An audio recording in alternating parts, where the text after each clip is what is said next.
在这边，我想要和你分享3个非常简单的练习技巧，让你现在就直接开始练习怎么样用 Clipper Studio Pen 来画出丝滑好看的一个线条。那这样的一个练习方式呢，你练习过后，你再去画东西，你会比较容易上手。首先第一个呢，就是我们的直线练习。在我们的直线练习当中呢，我们可以试着让自己一笔一笔一笔轻松的画下来，试着让自己的直线可以画得比较顺畅。当然我们在画的过程当中，因为电绘的这个感压其实是蛮灵敏的，所以有的时候我们不一定每一条直线的这个粗细都可以保持得非常的一致，但如果说可以训练让自己的直线可以粗细保持得一致的话呢，那当然是最好的。那接着呢，除了直线以外，我们也可以画横线。所以其实我们在练这个线条的时候呢，它是有一点像是我们在画这个田字部，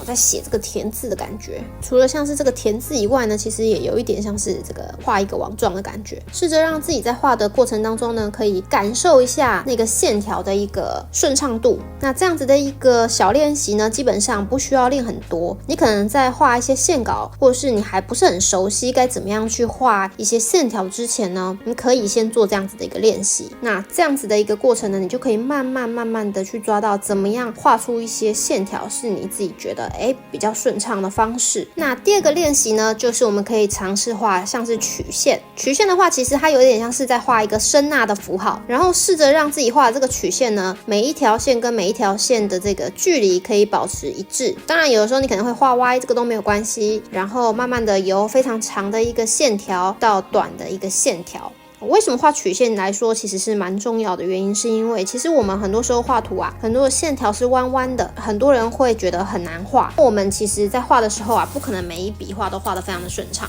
就像我现在在画的时候呢，也有可能过程当中会有一些我觉得距离不对，或者是线条歪歪的，那我可以再把它复原回去，然后再重新画，不用怕说会画错画不好。我们在过程当中呢，画出这些线条，练习怎么样去掌握这些线条之后呢，你会越画越好的。第3个练习方式呢，则是我们可以试着由一个点发散出去。那像我这样子的这个距离就不太对了，其实我应该是要试着让它的每一个距离都一样，试着让自己可以抓好距离，或者是呢，我们也可以让每一条线呢都经过一个点，这个就会比较困难一些。你会发现其实过程当中还是有一些困难度的。那这是直线，其实我们也可以用一些像是曲线的方式试着让自己呢每一条画出来的曲线都可以距离相当。当然这个不是那么的容易，但是我们都还是可以试着让自己透过这样子的一个方式来掌握画线条的一个准度那像是要把它画进来就比较难了，对吧？你希望你画进来的这个线条呢，可以刚刚好到这个点上，其实是不容易的所以这个东西就可能需要多练一些，来帮助自己在这个线条的最后呢，可以顺畅的到达这个点。所以这个部分呢，也需要花一些时间去练习的。但是如果你可以把它练好的话呢，你会发现你在画线条的准度会大大的提升哦。